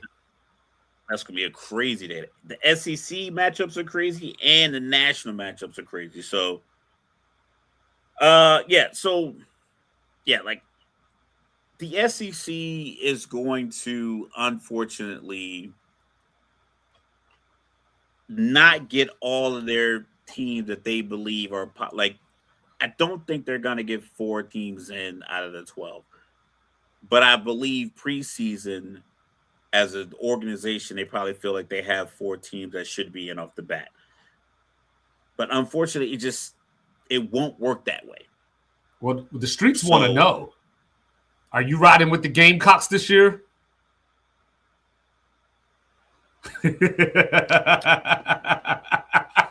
I'll let you know in the preview. They kind of burned me. It happens. All right. What you I got think on I your might list? go You got with it. Oh, go ahead. Go ahead. Finish what you were saying. Yeah, like I said, they kind of burned me a little bit last year, but that was on me. I was kind of just hopeful. I think South Carolina Penn State was like a hopeful thing.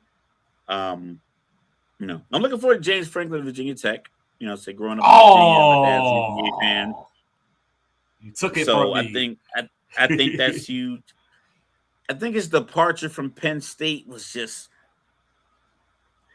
it goes back to my question that I always have. Is like, I get that this guy isn't beating the two top coaches in your conference, but what's the likelihood of you getting rid of him and bringing in a guy who has never coached on the level to even compete with those two guys? So it's like, it's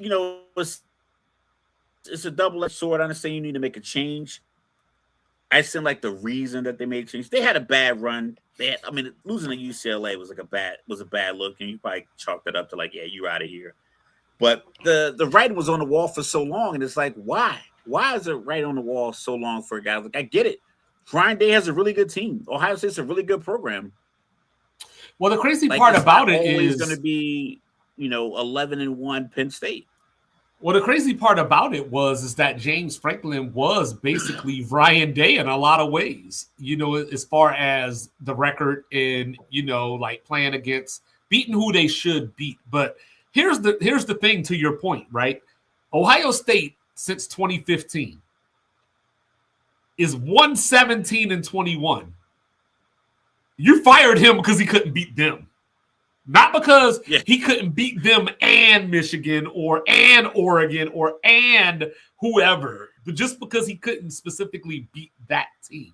But I'm looking forward to Virginia Tech too. 21 games in 11 years. Yeah, and this is why I'm looking forward to Virginia Tech, because I think Penn State is going to be really good this year. They brought in Matt Campbell from Iowa State. I think they could still go 9-3, possibly 10-2. But when I look at Virginia Tech, the problem with James Franklin was, hey, you can't beat the top 10 teams. Oh, he in the ACC now. The only thing you got to worry about is Miami. You know what I'm saying? Maybe if Clemson decides to get their act together. But look at this, Mr. Logical. This is their out-of-conference schedule this year. VMI, ODU, and a road game at Maryland. You know what I mean? Now, in the ACC, they do go to Clemson, and they play Miami. So, as they used to say back in the day, anything less than 9-3 would be uncivilized. But, like, the funny part about that is their former head coach, Virginia Tech's head coach, Brent Pry, who they fired, was James Franklin's defensive coordinator at Penn State before he became the Virginia Tech head coach. Somehow, James Franklin got him to stay at Virginia Tech as the defensive coordinator, even though they fired him. You know what I'm saying? Like, that man can sell water to a whale, apparently. But he also is bringing in Ethan. That's top-tier recruiter. Yeah, he's bringing in Ethan Grunkemeyer. So catch a popsicle to a woman in white gloves. He's bringing in Ethan Grunkemeyer with him, who was the quarterback that took over, after the injuries last year. They got Luke Reynolds, who's the number 4 recruit in the portal. He's got that Tyler Warren kind of ability. They got their leading rusher back, their first and third leading receivers. They got experience on the offensive line.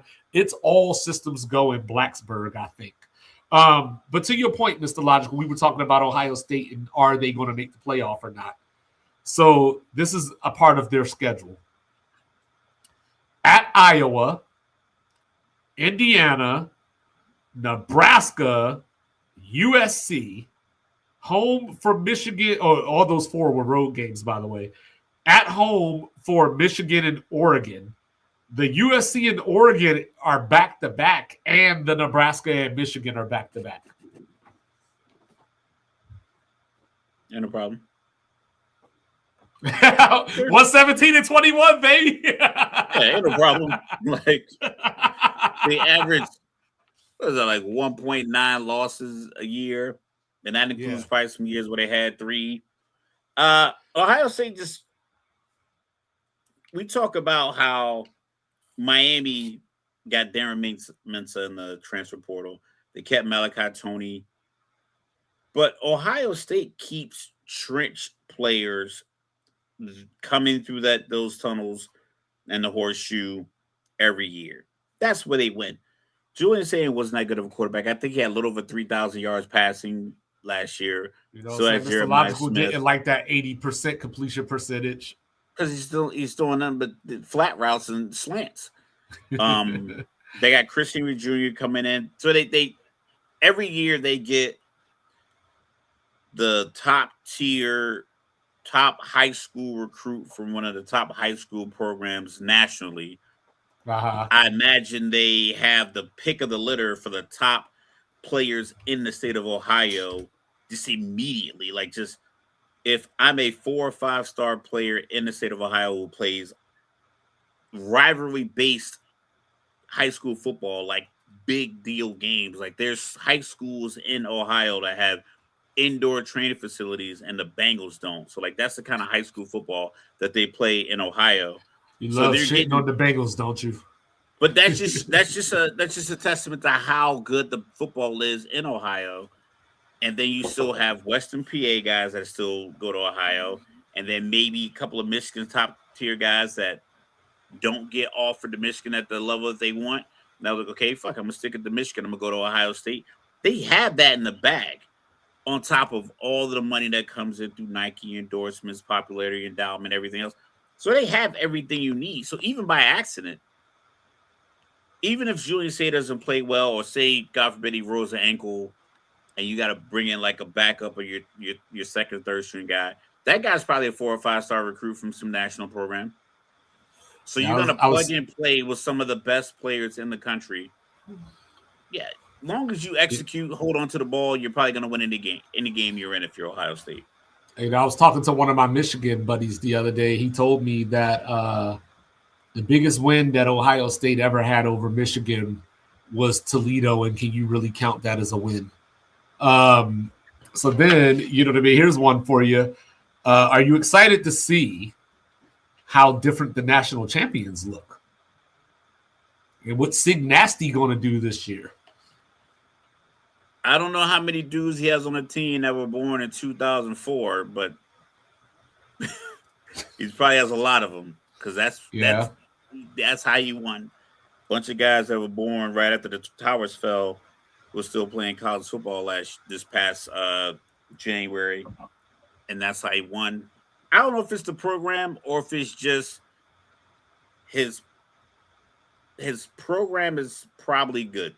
Like, he talked about his practice and how, efficient they are. Mm-hmm. But that works if you have a guy who's been in a college football defense for 3 years, in a college football locker room for 3 years, putting on 20 or 30 pounds of muscle. And now you're just putting them into your 4-3, your nickel, your zone run scheme, your RPO action, all the other stuff, because they've already been developed at another school. So if the quarterback they got from TCU, I know Sonny Dykes kind of threw some shade about how many times the kid turned the ball over. Yeah, he was just better. Yeah, understandable. But if that kid watches enough Mendoza tape and was like, yo, this is the RPO, this is slant route, throw it, and we'll be good to go. But that's going to be interesting. I can't imagine that it's going to be as good as the past last year. Yeah. And I got my eye on UCLA because, Bob Chesney, the new head coach out there, guess where he came from? James Madison. Guess what he's bringing with him? James Madison players. And, and those are guys that did play in the playoff last year. I know what happened when they got there, but they did make it.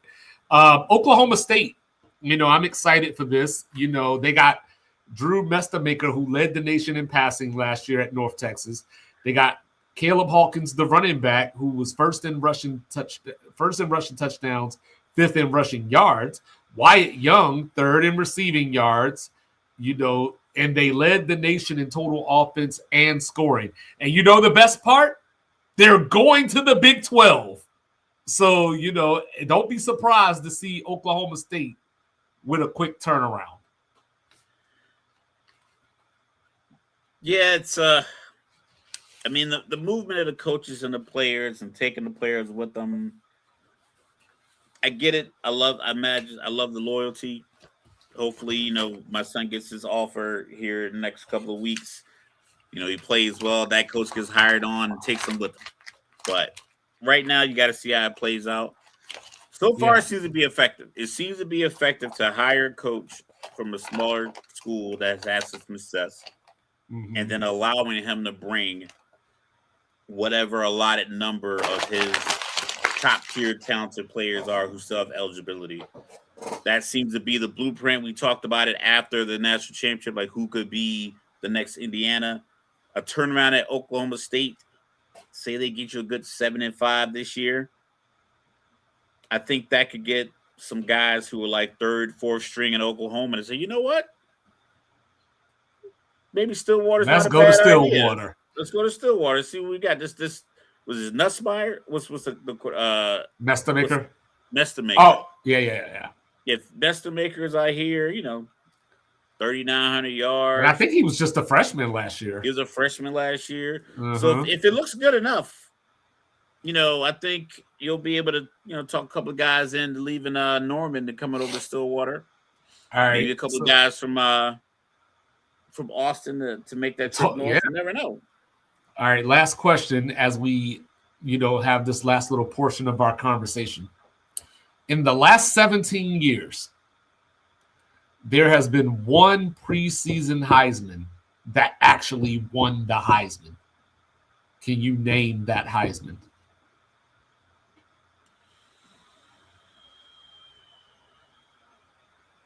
Did he win it? He didn't win it.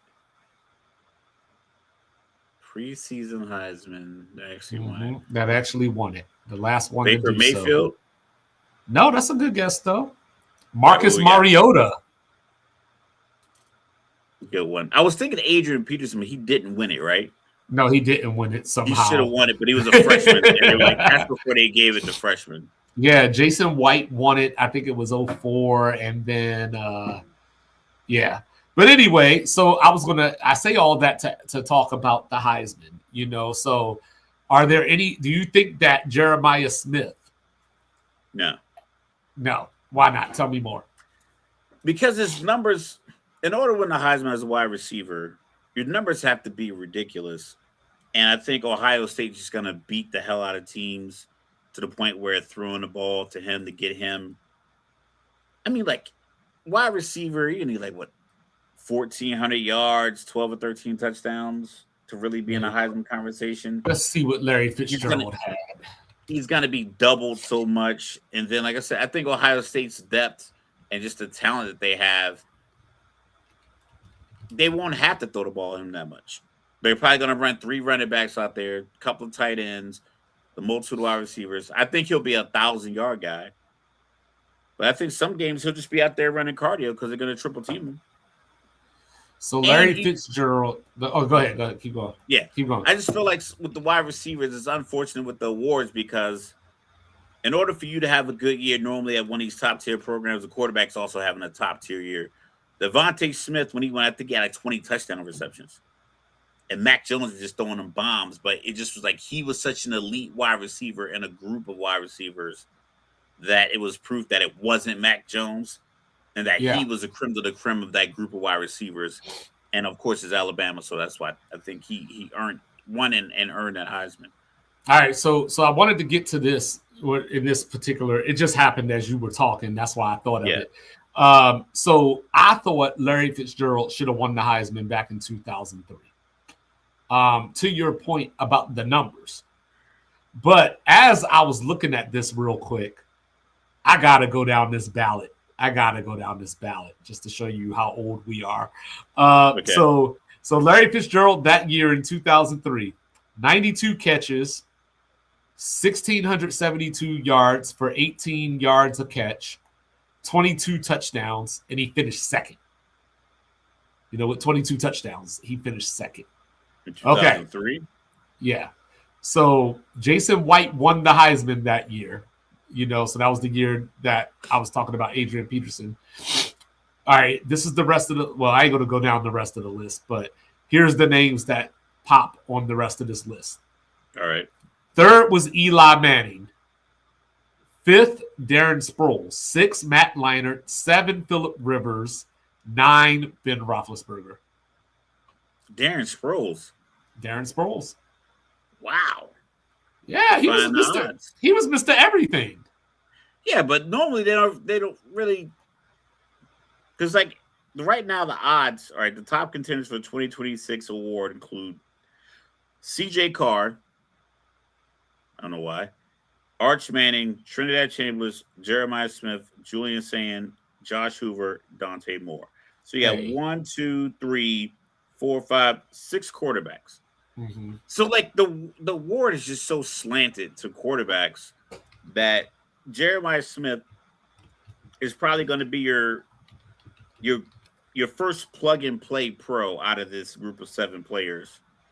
But yeah, he's fourth to win the top tier award of quote unquote amateur football. And you know what's crazy is I would probably add Mensa to that list. I would probably add Gunnar Stockton to that list. But real quick, I wouldn't have 6 quarterbacks. I would take 4 of them off. But to your point, real quick, because we were just Darren Sproles had 1,986 rushing yards that year. You know what I mean? So yeah, but as far as the Heisman goes, like it's interesting, right? Because you could even argue that if you were just talking about impact, forget the stats for a second. You know what I'm saying? If you just wanted to talk about impact, what they bring to the team, what they do on the field, I would, as much as I hate to say this, I would probably give Malachi Tony a vote at some point. I was thinking the same thing. You know what I mean? He's going to be he's down there somewhere. Yeah, he's electric with the ball in his hands. He's going to have highlights, if nothing else. So he'll probably have two punt returns for touchdowns. Maybe, hey, we need a big kickoff here. We're down 23-20 in the fourth. He's going to go return the kick. I think he's more likely to have the Heisman moment just because he's so dynamic with the ball in his hand. Whereas, I'm gonna take an Arch Manning off this list. I'm off the Arch Manning train. I'm saying it right now. Okay. Like, I'm just not buying it. Because he would have beat out Quinn Ewers if he was that nice. He would have beat out Quinn Ewers 2 years ago. And then I don't want to sound like last year, but I'm gonna add in Ahmad Hardy to this list. All the talk about what can he do coming from the Sun Belt to the SEC. He had 1,649 yards and 16 touchdowns, second in the nation in yards per game, rushing yards per game. So I'll add him to the list. You probably got to add Marcel Reed from A&M to the list. So like, hey, it's going to be interesting. Like the Heisman, it's dependent on a running back probably getting close to that record again.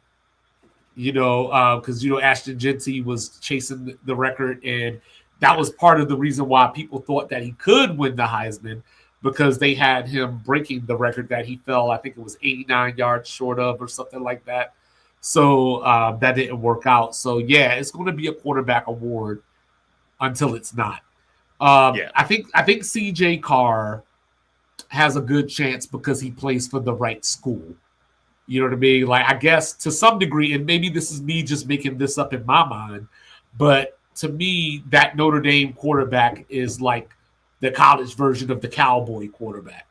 Just the notoriety that comes with that. I still need 12 games. Hey, all you got to do is beat Miami. He in the conversation. I need 4,000. I need 4,000 yards and give me 37 touchdowns, less than 7 picks. Like, I need a big year out of a team that doesn't produce that from the quarterback position. Yeah, last year he had 27, 41, and 24 touchdowns. Man, go ahead and take him off the list. Just go ahead and take him off now. You mean tell me he's going to have a 14? Like, He needs at least 1,300 more yards of improvement. Well, I mean, Jeremiah Love and Jadarian Price aren't there this year. They might throw the ball a little bit more. So now when you are in 3rd and 10 all the time, yeah. Like you said, it's the color on the helmet. He shouldn't be on the list. I'm taking Arch off the list. I'm taking Julian Sand off the list. Who else did I have? I'm taking Dante Moore off the list. I'm taking all the quarterbacks off the list other than Trinidad Chambliss. Yeah, so, Trinidad. If Ole Miss can either, I'd say, go 10-2, or get to the SEC title game, or both, then with all the drama, that's where the storyline comes in. Kiffin left, new head coach. He's a defensive head coach at that. So if Chambliss has the same type of year that because you could argue that, he was in the Heisman race last year and was probably a front runner at different times, throughout the year. So if he does that this year, then yeah, he probably will bring home the Heisman, even though a lot of people are going to be upset and think that he shouldn't even be playing. Hey, listen, the judge said it. You couldn't play that year, could you? It was. It looked like an episode of what was it? What was that show we used to watch when we were young? The news show. Not the news show. The court show. Night Court. Matlock. Matlock, Perry Mason, all that. It sounded like one of those. You mean to tell me you couldn't play football because you were sick, right, son? That's exactly how he sounded. I was like, he was like, no, sir, I couldn't play. He's like, I think you deserve another year playing football. And shout out to Kojak, you know what I mean? And and I forgot to mention, I want to see Vanderbilt year 1 post Diego Pavia. Is because they got the number 2 recruit in the nation at quarterback. We'll see if he plays this year. But the point being, were they just a Diego Pavia thing, or are we starting to see a new school kind of rise up a little bit? And then, of course, before we close, I just got to say, Coach Prime. What Colorado going to do this year? Let me see it. You know what I'm saying? Man, listen, I'm always going to be a Deion fan, but it is a 7-5 team at best, just because I don't think they just. I'm wondering if they're looking at 4-8. I don't think they. I think the celebrity of the team takes away from the brotherhood you need when you're. I don't think Deion thinks he's at a disadvantage in Colorado. I think he treats his program as if it's as successful as a perennial SEC, Big 12, old Pac-12 program, where it's like, hey, this is the name on the front of the jersey. You come here, we are the standard. I believe he instills these standards into his players, and I think he has a standard built into his program that's usually been, mildly successful. I just think he thinks it's more successful and more appealing than it actually is. And I don't think he holds on to players because of that. I think he feels like, oh, I'm prime. I'm a Hall of Famer. I've raised Hall of Famers. I've been successful everywhere I went. Colorado is just another place where I'm successful. And then people are like, nah, dog, you were successful because you raised a successful quarterback and you were able to get the top recruit in the country to come to your school and travel with you. But you're losing offensive linemen every year, and that's where you're weak every year. You're losing running backs every year. That's where you're weak every year. You're rolling the dice with quarterbacks every year, and it's like you're not replacing your son with these guys you're getting. Well, they got Julian now. You know what I mean? He played at the end of last year, so maybe those couple of games under his belt, gave him a little bit to look forward to this season because he was a highly touted recruit. So Julian Lewis. So we'll see how it goes. I just don't think that they just don't have the trench play. Like, that's why every year. And the good news is they're in the Big 12. So, all these teams are kind of lumped in a bowl together. You still got to be able to pick up the blitz on 3rd and 2. You got to be able to, if you're going for it on 4th and 1 at midfield, you got to be able to call a run play and get that off. if it's 3rd and 17 and you got a deep drop, you got to be able to hold up front so that route develops on the back end with your quarterback that isn't Shador and wide receivers aren't Travis Hunter. And I'm not sure if there's or anyone Wester. in the building. Yeah, I'm not sure. Or Horn. Yeah, I don't think there's anyone in the building that can tell him, I don't think we are there as a program. Yeah. I think I won't say the ego, but I think the overwhelming confidence that he's always had. It's like someone has to be there to tell you, like, yo, dog, this isn't working. Yeah, it's like Floyd Mayweather trying to get back into the ring with Manny Pacquiao again. But ladies and gentlemen, Manny not to do it. He is the world-renowned, world-famous, cool, calm, and collected, representing New Jerusalem by way of the great state of Texas, the Lone Star, and the Commonwealth of Virginia. He is Mr. Logical. Don't bring feelings to a fact fight. Don't do it. And for the right price, he can be a Nets fan. You know what I'm saying? Then over here in the Alamo, straight up for AJ. You're unorthodox statistician going left so much. You thought I was southpaw. You hear that, Pacquiao? Take heed. I go by the name of 2-5. This is Sports Reports as Ordered. We love y'all. We will be back on Friday, for our second show of the week, getting us ready for the NBA draft on Tuesday night. We will be live for that. So, Sure. Enjoy the rest of your week. Catch you in a few days. And then Sports Reports is Ordered. Out. Hey! Sports reports, no gimmicks, no clowns. 2-5, Mr. Logical, we run this town. Real talk only, no chasing, no doubt. From the east to the west, it's the order we shout. Mic check, lights flash, game time, stay ready. 2 vets in the zone, keep the pressure real heavy. Big hits, big plays, yeah, we breaking it down. Truth rings in your speakers, every word is the crown. From the north side hustle to that southern flame. Midwest grind, west coast of the game. Sports talk kings, yeah, we wear that crown. Turn it up, let them know it's about to go down.